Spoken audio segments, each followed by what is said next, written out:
Pas blokut të lajmeve u kthyem në studio për të diskutuar në lidhje me gjendjen politike në vend, për takimin e liderëve politike dhe shumë çështje të tjera ku me mua në studio është analisti Faridin Majkovci. Faleminderit shumë që pranove që ti jesh pjesë e informimit. Faleminderit për ftesën. Besoj që e kemi pa gjatë vikendit, ka qenë goxha dinamik, mandej edhe ftesa e zoti Kurti për liderët e partive politike, se e keni pa juve gjithë këtë takim që bëri Kurti me liderët e partive? Le të themi që ka qenë një dinamik pa rezultat.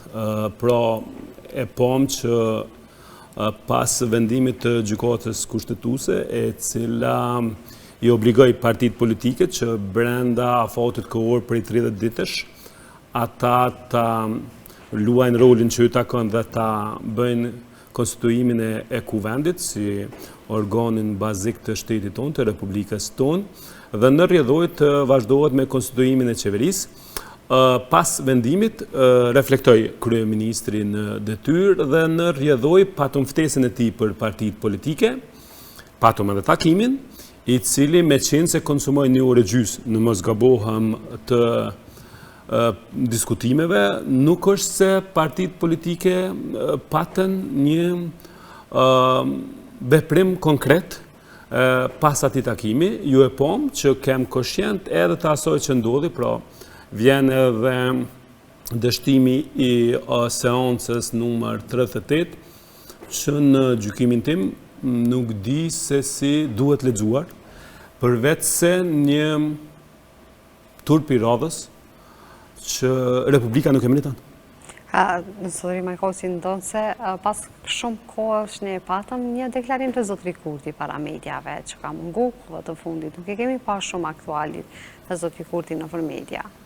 Po për te i kësaj, detyra që i parashtrohet partive politike për mi themelu institucionet, është detyrë që duhet të përmbushet me ose pa pjesëmarrjen e tyre në media. Qëndrimet e tyre pro ose kundër media është çështje që takon atyre, por institucionet dojnë përgjigje dhe ata janë të detyruar që të konstituojnë kuvendin. E tham edhe po e rithemi që prej fillimit vitit kur ka filluar fushata, pra kur ka përfunduar mandati i legjislaturës së kaluar, pra po futemi në muajin e shtatë që nuk kemi konstituim të kuvendit, edhe kjo flet shumë. Vërtet, se ke pa juve vendimin që ka dhënë gjykata kushtetuese sa i përket konstituimit të kuvendit të Kosovës, pra flet për një afat 30 ditësh që duhet të përmbyllet kjo çështje. A beson që do të përmbyllet kjo çështje për 30 ditë apo do të kemi edhe në vazhdimsi situata të tjera të krijuara nga partitë politike në vend? Tash kemi mbet vetëm në kufit e shpresës. Le të shpresojmë që partitë politike nuk do ta konsumojnë gjithë kohën duke lexuar sa politikisht dhe më pak juridikisht vendimin e gjykatës kushtetuese, por dihet mirëfillesi që aktvendimet e së njëjtës janë detyrim për gjitha institucionet e Republikës.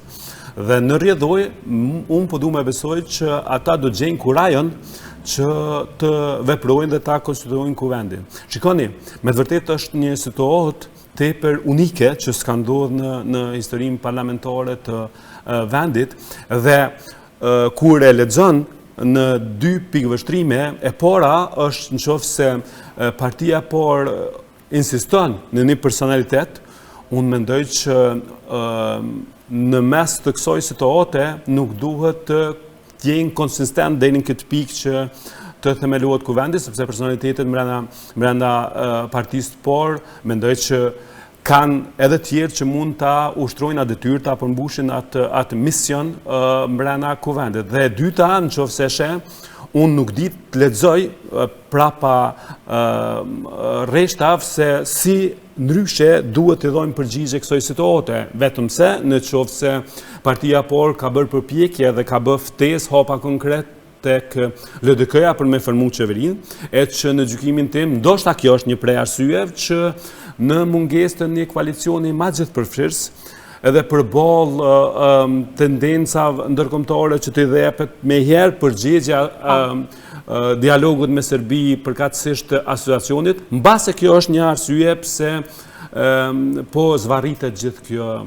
ky proces. Po me gjitha të, u flitë se presidenti e vendit, pra këshilltari presidentit, tha se këto ditë do të ftoj presidenti e vendit, lider të partive politike të vend, që të bashkohen dhe të japin ndonjë epilog ndoshta kësaj çështje. Pritni që me takimin e presidentes do të jetë shumë ma lehtë zgjidhja e kësaj çështje, apo do vazhdohet edhe ky skenari njëjtë derisa të afrohet afati 30 ditësh.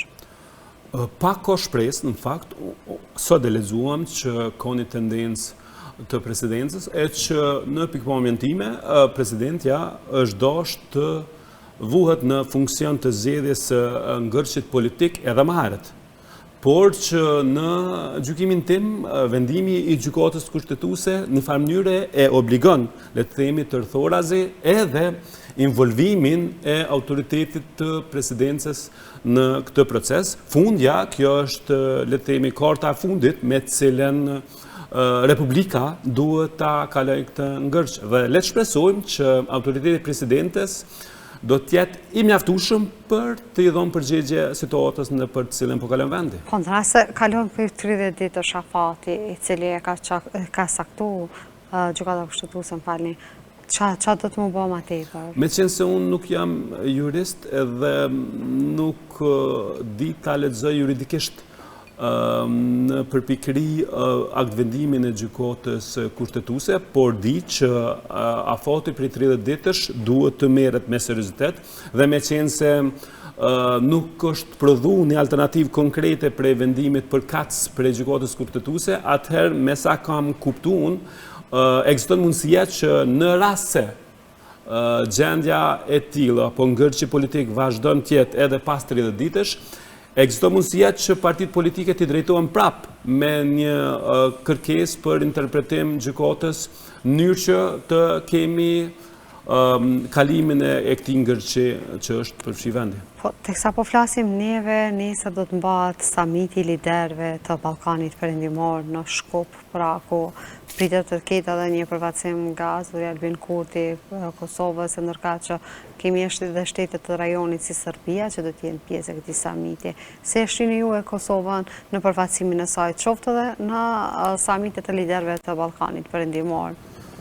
Pra, bota vazhdon të lëviz dhe madje me hapa të shpejt për shkak situatës që është prodhuar gjithanej me luftra dhe me pasiguri dhe në rrjedhoj me një gjendje jo të mirë ekonomike në mbar botën. Samiti që do të mbahet në Shkup në 2 ditë është një mundësi tjetër e mirë për të shpërfaq kapacitetit tona si shtet në rrugën tonë integruese. Natyrisht me qenë se kjo e fundit është pak a shumë e kurzuar edhe me rezultatin e dialogut, është një mundësi tjetër për të po mundësinë se si të ketë hapa konkret në këtë drejtim i cili po e influencon madje jo pak edhe procesin tonë integrues, shto këtu faktin që edhe Ministria jonë e punëve të jashtme, përkatësisht diplomacia jonë, ka rënë thujtëse në hije të kryeministrit dhe të dialogut, unë mendoj që rastet e tilla duhet të shfrytëzohen maksimalisht në mënyrë që Kosova të rikthehet edhe të jetë në qendër të politikës së jashtme në minimum të Bashkimit Evropian, po pse jo edhe të Shteteve të Bashkuara të Amerikës, por me qenë se kjo e fundit është gjithandej angazhuar, do të jetë bukur shumë e vështirë. Teksa po flasim për politikat e jashtme, ne kemi parë që Kosova nuk ka qenë shumë aktive, apo jo në politikbërjen e punëve të jashtme. Si e shihni juve mënyrën të daljes nga kjo krizë të Kosovës, qoftë edhe për politikën e jashtme, duke ditur se një rol shumë të veçantë ka politika e jashtme në integrimet tona, qoftë edhe euroatlantike? Është detyrim i patjetërsueshëm i Republikës së Kosovës rruga integruese, antarësimet në pozicion të parë janë antarësimet në organizata ndërkombëtare. Ju dini që në këtë mandat të qeverisë Kurti kemi pas vështirësi në antarësime, madje edhe në Këshillin e Evropës, dhe mos flasim për organizata tjera me peshë në nivel ndërkombëtar, por që duhet me urgjencë të themelojmë institucion dhe në rrjedhoj të kemi një strategji konkrete të qasjes së politikës jashtme fillimisht në 5 vendet e Bashkimit Evropian që nuk e kanë njoftur Kosovën, dhe në rrjedhoj të kemi edhe strategji konkrete se cila do të jetë qasja e Republikës në antarësime të organizatat ndërkombëtare. Natyrisht, procesi në integrimin evropian është më kompleks, kërkon përmbushjen e detyrave strikte, por po du me besu që situata në cilën po kalon bota në përgjithësi dhe Europa në veçanti mund të ketë disa lëshime që le të themi që janë të natyrës politike në mënyrë që Ballkani Perëndimor të jetë pak më i avancuar, ndoshta jo plotësisht në mënyrë meritore, por le të themi politike dhe gjeostrategjike që në një situatë të mirë dhe optimiste në vitit 2030 mund ta shoh Ballkanin Perëndimor brenda Bashkimit Evropian. Gjë është flitet edhe për Shqipërinë, pra që do të jetë edhe në asaj kohë me të gjitha të drejtat e saj në vitin 2030, ndërka që neve kemi një çështje shumë të rëndësishme pas zgjedhur, si që është çështja e asociacionit. Ne pam deklaratat e zotit Trump, i cili tha se do të hedhë sytë nga Kosova dhe do të flasin më shumë rreth çështjes së dialogut ndërmjet Kosovës dhe Serbisë. Çështja e asociacionit pra ka mbetur peng. A besoni që do të jetë një çështje shumë e rëndësishme që do të jepet ndonjë epilog me ardhjen e Trump në këtë pjesë të dialogut në vetë Kosovës dhe Serbisë? Për sa i takon me qenë se ju vut theksin tek Shqipëria, politika jashtme e Shqipërisë, përkatësisht angazhimi i kryeministrit Roma në politikën e jashtme është briljant. Ne pamë edhe atë takimit të liderëve ishte... është jashtëzakonshëm mënyra se si trajtohet prej burgshtetasve evropian dhe jo vetëm është për duar trokitje dhe mendoj që në këtë sens Kosova ka çka të mësojsh prej vendit të Shqipërisë në këtë rrugtimin dhe qasjen e diplomacisë, madje jam i mendimit që edhe ambasadat tona duhet të kenë një bashkëpunim akoma më të thellë, më të fortë me ambasadat e Shqipërisë në gjithandej në përbot. Ka të kepa rezultatet e saj? Patjetër, sepse fundja jemi një këmbë dhe duhet të kijet parasysh edhe kjo. Përsa i takon asociacionit, shikoni, ne kemi thënë, rithënë shumë e shumë herë, asociacioni është një problem serios, madje edhe gjendjen aktuale të mos konstituimit të kuvendit, unë jam i prirur ka herë ta lexoj si tendencën e partive politike, le të shpresojmë që në prapaskena ata janë unik në këtë pikë që asociacioni paraqet një problem serios, sepse asociacioni nuk duhet asnjëherë të jetë një substancë juridike e cila ka me pasë vështirësi në funksionimin përkatësisht në përmbushjen e detyrave kushtetuese të Republikës. Pra, për çka po flasim? Po flasim për një situatë në cilën ka kalu gjithë Jugoslavia. Ju e dini që problemet e kësaj natyre me pakicën serbe ka pasur edhe Kroacia prej luftës në Vukovar, e në mënyrë briljante Robert Austin në librin e tij Bërja dhe Ribërja e Ballkanit, kombet dhe shtetet prej vitit 1878 e përshkruan sa në dimenzionin gazetaresk, as edhe historik, atë se sa ka ndodhur në Jugosllavi në vitet e 90-ta. Pra, nga lufta në Vukovar, nga masakra në Vukovar në Kroaci, nga masakra në Srebrenicë, e deri te masakrat e mëdha në Kosovë dhe deri te rasti Banska, na po flasim për një fqi mostrum genocidial që ka bërë gjithandej masakra. Nuk po flasim vetëm për Slobodan Miloševićin që është gjyku në Hag, po flasim për Ratko Mladićin, po flasim për Milan Martićin, edhe aktualisht Radojčići që po kërkohet. Pra, asnjë element ose është detyrimi i qeverisë së Kosovës që të ketë shumë e vëmendshme se çfarë situacionin po diskutojmë. Pra,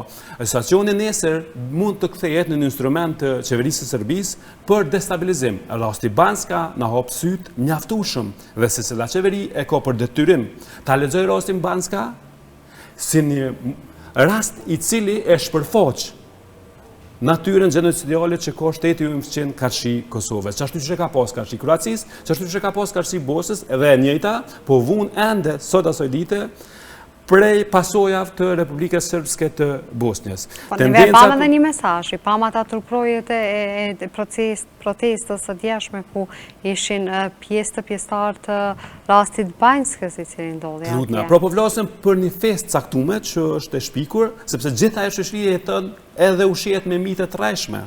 Pra po flasim për një rast unik. Bashkimi Evropian e ka të rregulluar se si menaxhohen minoritetet, po nuk po flasëm për mostrën e njëjtë. Nuk është njëjtë si me fol për minoritetin në Belgjik, në Zvicër, në Austri, në Hungari, si me fol në Ballkan. Ne po më rastet të gjenocidit prej Vukovarit, në Sarajev, e në Reçak, e në Prekaz. Ne kemi shumë qartë këto.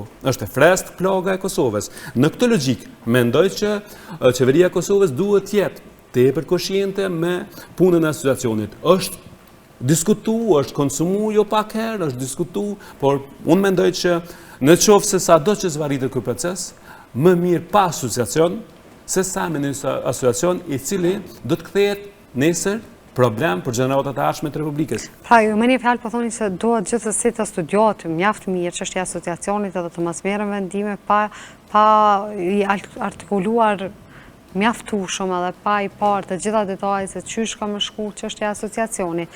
Ne kemi pa praktika se çka ka ardhur edhe pe asociacionin, ndonse i pa formuar tërësisht, mirë po e dim që gjithsesi njerëzit që janë në veritë e vendit janë një farë mënyre të involvuar edhe në politikën e Serbisë, fatkeqësisht. Asnjë tendencë e cila bie ndesh me Kushtetutën e Republikës së Kosovës nuk duhet, nuk guxon.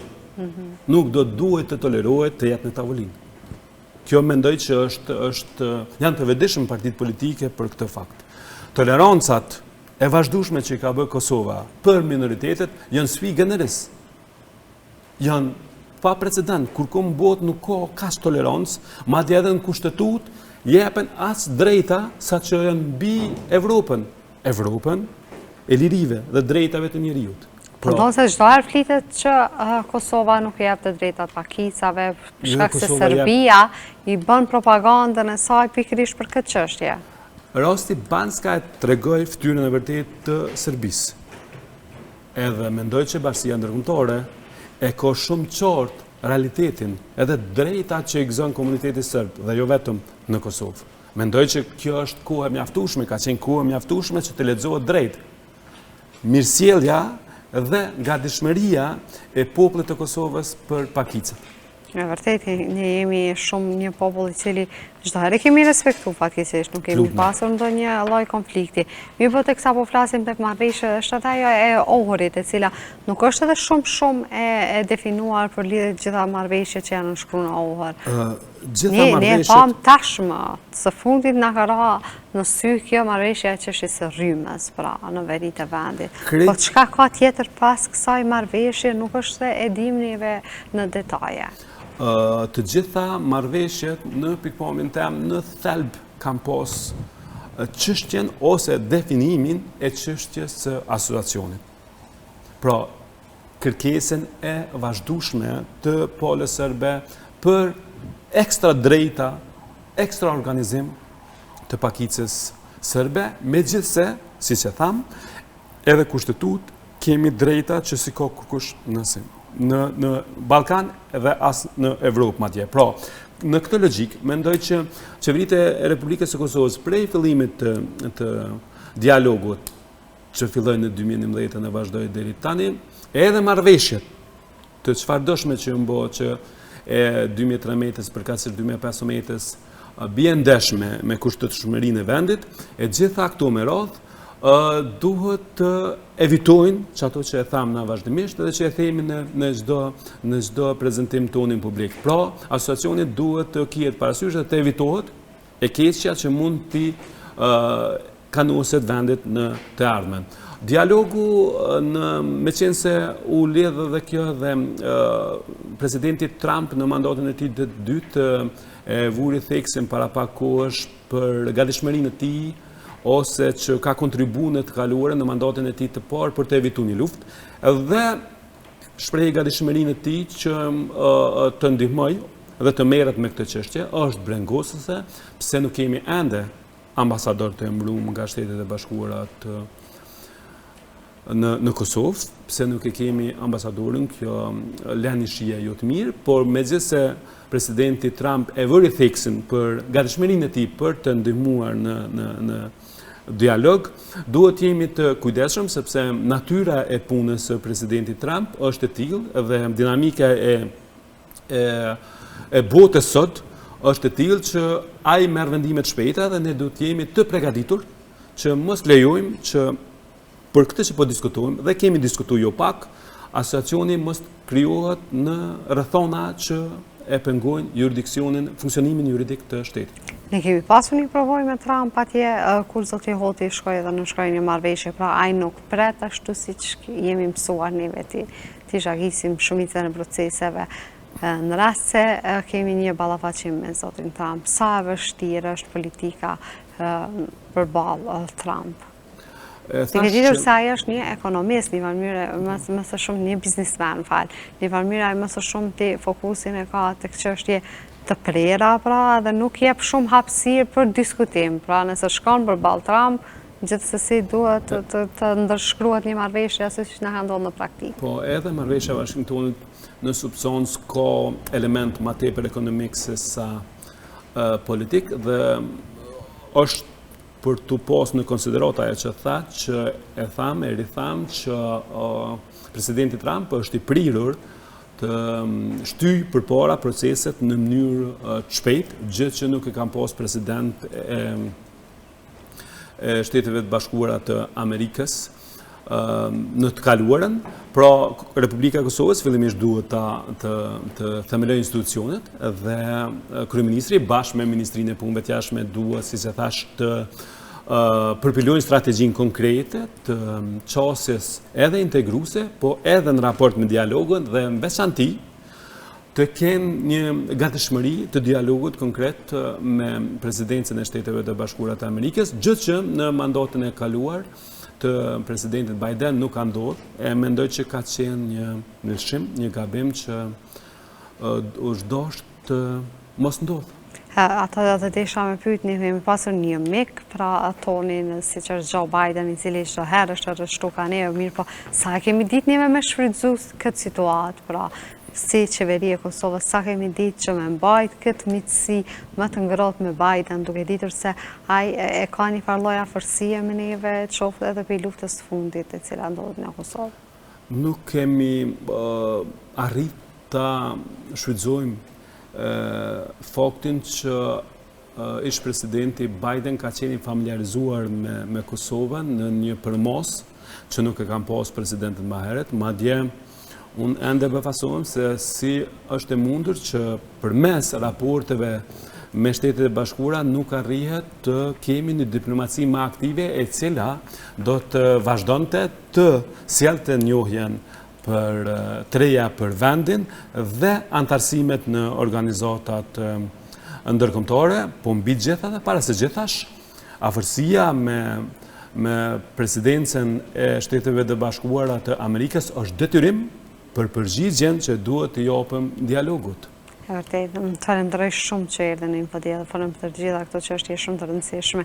Nëse për shkak të kohës se di se do kishim edhe shumë çështje për me diskutuar, mirë po, shpresoj që shihemi edhe herave tjera. Patjetër, faleminderit për mundësinë.